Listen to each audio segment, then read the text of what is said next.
bagian mata, terus pelipis, kepala, badan juga sering.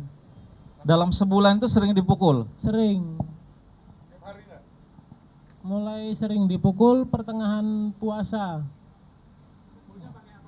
Pakai tangan kosong. Tangan kosong. Selamat datang di Pemantik Malam. Kali ini aku ngebahas orang ini, dimana dia ini mungkin kalian lihat seperti orang biasa, yang sebenarnya adalah pembunuh. Menurut aku sangat kejam.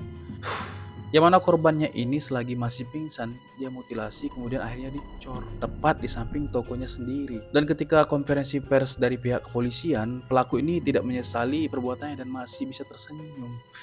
Wow, sampai segitunya sakit hatinya mungkin ya. Aku akan menyampaikan informasi kasus ini sedetail mungkin yang berasal dari sumber-sumber terpercaya yang aku dapatkan. Nah, sebelum kita bahas kasus ini, jangan lupa subscribe dan hidupkan lonceng di bawah ini. Siapkan makanan dan minuman kalian untuk mendengarkan kasus ini. Ayo kita tonton.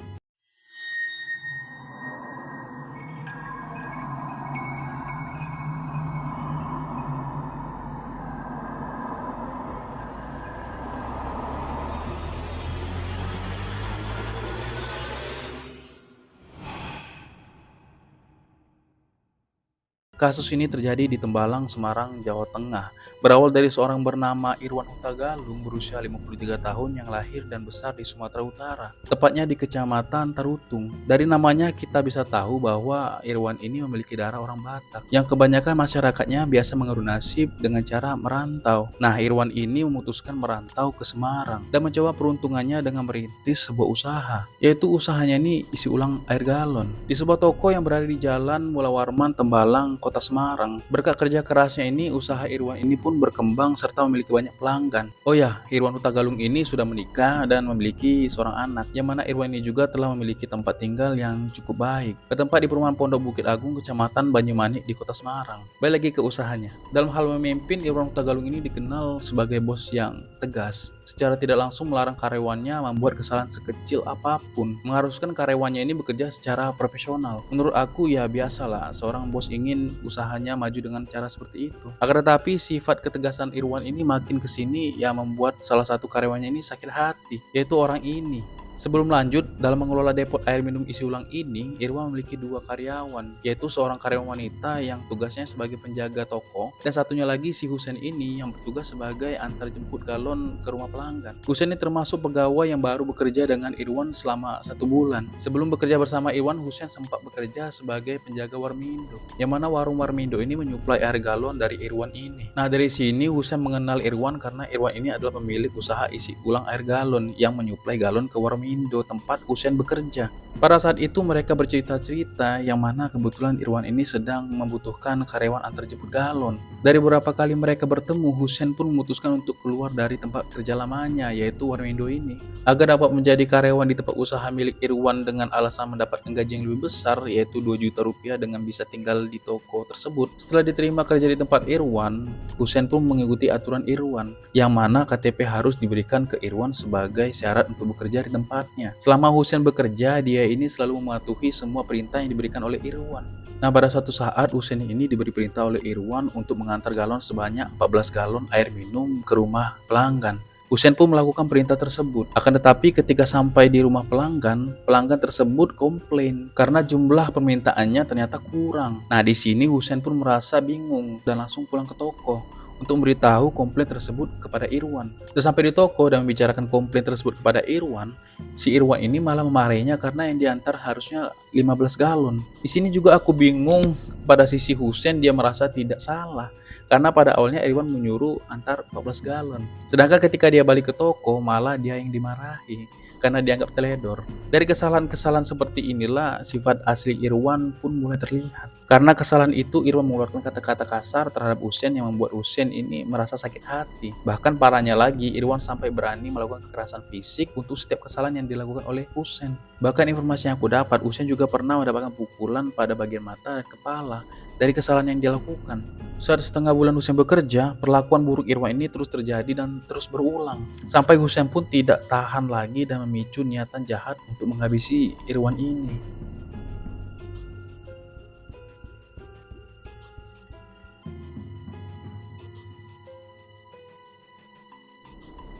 Pada tanggal 1 Mei 2023, tepatnya di hari Senin, selagi menunggu waktu yang tepat untuk melakukan aksinya ini, dengan rasa dendam yang teramat sangat, Husein mempersiapkan rencana dengan matang untuk menghabisi Irwan ini. Setelah dirasa rencananya cukup matang, pada tanggal 4 Mei 2023 di jam 8 malam, ketika itu Irwan memutuskan untuk menginap di toko pada hari itu. Seketika itu juga Husein bersiap untuk melakukan rencana gilanya ini. Melihat Irwan sedang beristirahat di salah satu kamar yang ada di toko tersebut, yaitu tepatnya di ruang TV, Husein pun tidak melewatkan kesempatan itu. Dengan mengambil linggis yang telah dia persiapkan sebelumnya, Husein pun langsung menyerang Irwan. Ketika saat ingin menghabisi Irwan, sempat ada perlawanan dari Irwan yang mana tangan Husein ditepis agar linggis itu tidak mengenainya.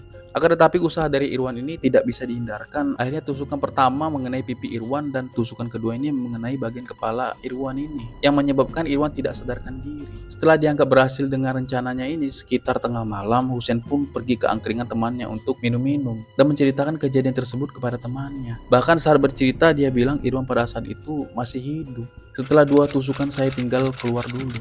Usai minum bersama teman angkringannya ini sekitar jam 4 subuh, Husein kembali ke toko. Di saat inilah Husein makin kelap mata dengan melihat tubuh Irwan yang terkapar. Husein kembali menjadi iblis. Husein pun mengambil pisau dapur untuk memotong-motong bagian tubuh Irwan, yang mana bagian yang dipotong Husein ini adalah kepala dan lengan dari Irwan ini. Dengan rasa dendam yang teramat sangat ketika saat bekerja yang sering dipukul menggunakan tangan dan kadang dimaki, inilah yang membuat Husein mengeksekusi Irwan ini ya seperti itu. Kemudian setelah memotong bagian tubuh Irwan, Husein pun sempat beristirahat beberapa jam. Di pagi harinya, Husein pun langsung memasukkan kepala dan tangan Irwan ke karung dan menyeretnya ke samping toko. Dari informasi yang saya dapatkan setelah memindahkan tubuh Irwan yang sudah dipotong itu, Husein pun mengambil barang-barang milik Irwan ini seperti motor, HP, kalung, jam, bahkan uang tunai senilai 7 juta. Bagaimana menurut kalian? Bisa dibilang psikopat yang brutal nggak?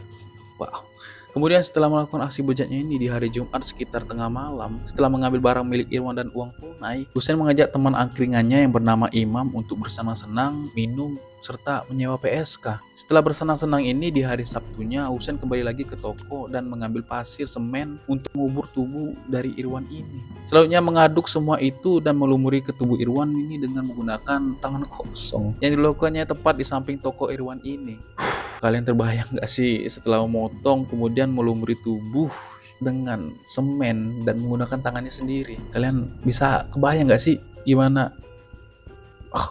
Kemudian di hari yang sama sekitar jam 7 malam, Husein pergi ke Banjarnegara menggunakan motor Irwan untuk kabur, yang menuju ke rumah salah satu temannya yang bernama Ferry untuk menenangkan situasi tersebut.